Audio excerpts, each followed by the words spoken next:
Hey art fiends, welcome back to the channel. Today I'm going to be doing something new, but it definitely will fit within the theme of this channel. We are going to be talking about 5 things you can try doing to help you improve your drawing skills. I want to make it clear that doing these will not suddenly make you Michelangelo overnight. These exercises are things you should try to do as often as possible. There are probably a lot more things you can try as well as these, but these are a few things I have found to be the most helpful to me in improving my drawing abilities. I also want to say that a lot of these will apply to drawing from life specifically, more so than cartooning. I know for a fact that most, if not all, of you who watch my channel are more into cartoons and anime than drawing from real life. This does not mean you should ignore this video. Even if you want to create the next top cartoon show, you need to know how to draw things from life first. If you don't know how to depict the world around you, then you will have a hard time stylizing in the first place. Having life drawing skills is so important. When you're looking for a job in the arts, even if it is for something cartoon related, they will most likely pick you over someone else if you show that you have life drawings in your portfolio. So, we are going to be talking about 5 different exercises or techniques you should try in order to improve your drawing skills. When I talk about drawing skills, I'm talking about a couple things. It's not just about how realistic it looks. Honestly, realism is the thing that should come last. This is more about loosening yourself up, getting yourself used to drawing things fast, but keeping them readable. A lot of these exercises will also help you see the form and shape of objects better. Something a lot of beginners struggle with is drawing things without an outline. In the real world, nothing has an outline on it. There's nothing wrong with drawing with outlines. I do it for all of my personal work. But if you don't understand how those objects are formed in a 3D space, you will struggle to convey that in a 2D one. These are all exercises that I have done myself and have found them to be extremely helpful. When doing these, try and stick with them for a while. Don't just do them once, then give up. You won't see results with just one attempt.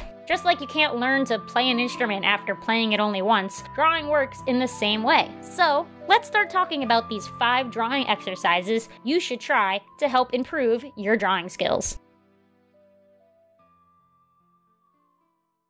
The first one is one of my favorite things, and that is drawing real-life people on a timer. When at art school, you will have to do this a lot, so why not get a head start on it? Even after finishing college, I still try and draw real-life people as often as I can, whether that is sitting in a park and drawing the people walking past, or using an online generator that generates photographs for a set amount of time. I've actually been running a couple of these sessions on my Discord for a few months now, and everyone who has joined us has been loving it. Those who never did it before have seen crazy improvements on how they draw and pose people. The important thing about doing this is to give yourself a very short time to draw the person. Start on only 45 seconds or a minute, do a couple of drawings at that time, and then you can slowly speed it up. The main thing is to not really do anything past maybe 5 minutes. The more time you have, the more you will be tempted to draw every single tiny little detail of the person. The point of doing these quick model drawings is to stop you from focusing on those things. You will be forced to see the body as a single form and not as the tiny little details that make it up. For the faster times, focus on just building the main form of the body, using large shapes and a line of action to guide you.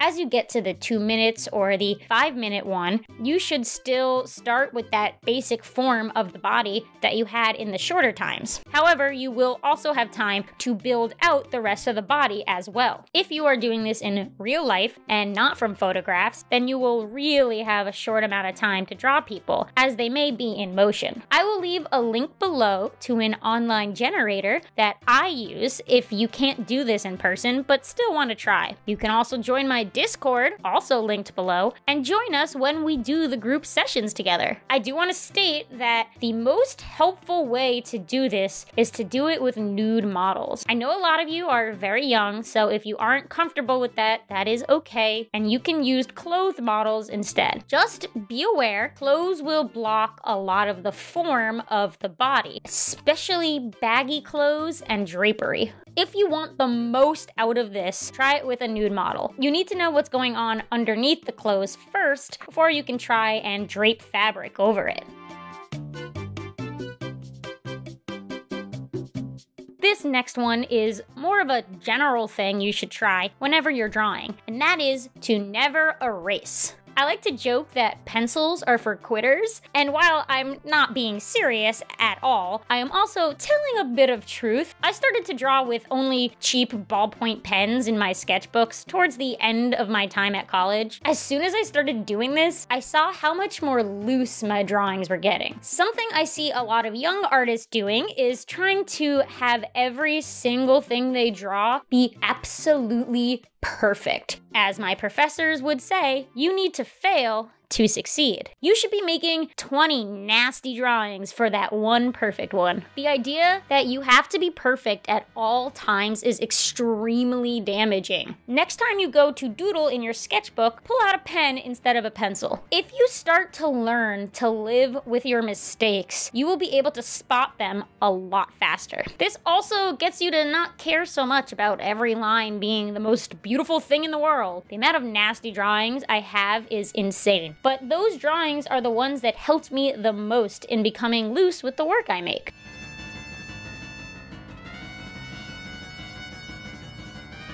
This next one is more of a specific exercise. It sort of relates to the no eraser one as well. Try and draw things from real life, but never pick up your pencil. This is usually called a continuous line drawing. This can be extremely daunting for those who have that perfectionist mindset, but this is another that will really help you loosen up. The important thing is to do this with real life things, whether it's objects, animals, peoples, buildings, or whatever you see around you. Just like drawing people in a short amount of time, this will help you not focus on the little details. It's also a great way to start looking at the shadows as well. Something that can really help you understand form is also understanding how shadows work on the object. With a continuous line drawing, you can use the shadows as places to cut apart the object in order to build the full thing. This is one that will not come quickly. I still struggle with it a lot, for sure, but it may be just the exercise that you need.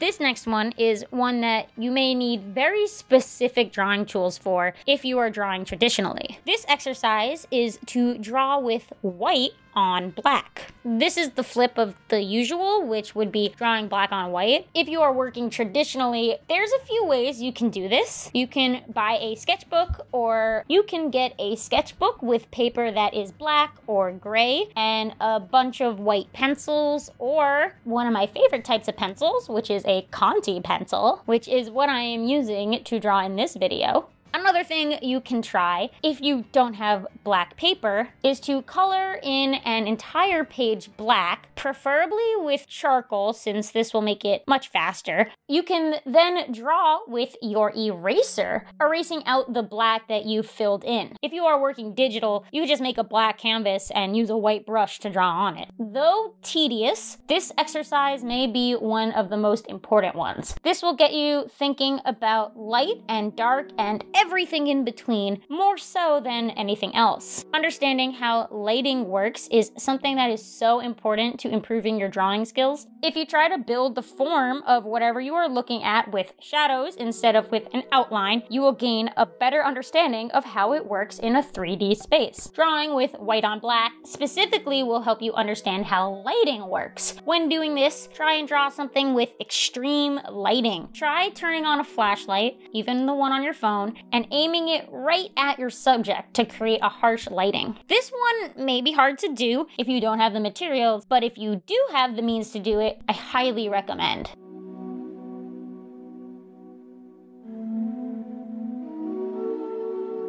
This next exercise is building off of the last one. However, instead of drawing with white on black, this goes back to the normal black on white. This exercise is about building something based just on shadows. Doing this is best if you don't have any means of doing the white on black exercise. For this one, you should use a hard pencil or charcoal if you have. This means no mechanical pencils, no HBs. Get yourself a hard 6B pencil if you can get one. When using the pencil, you should use the side of it to draw out the larger shapes that make up the shadows of whatever you're drawing. This exercise is helpful in the same way that the last one was, helping you see things based on lighting and form, not based on lines. You may be tempted to start drawing the lines again, but try to stick with it and only use the side of your drawing material and make large shapes. With this, you can also really focus on the darkest parts and the lightest parts. You should even leave things completely white where it is the lightest. Use your canvas to your advantage when doing these exercises.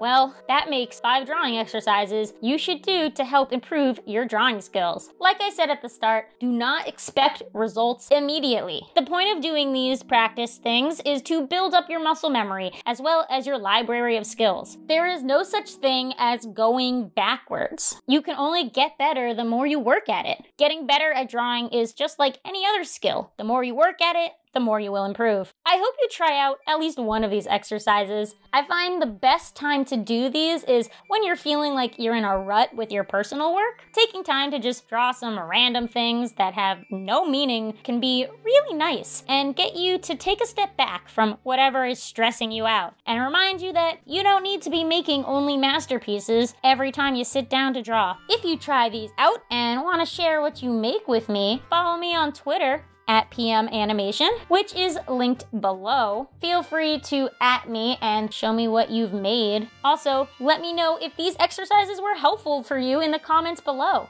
And if you have any other drawing exercises you would like to share, please do so in the comments. I am always looking for new ways to develop my drawing skills. You can also join my Discord, also linked below, if you want to share art or join in on our group drawing sessions when they happen. With that, we have come to the end of this video. Like, comment, share, subscribe, all the things that the YouTubers say. Peace!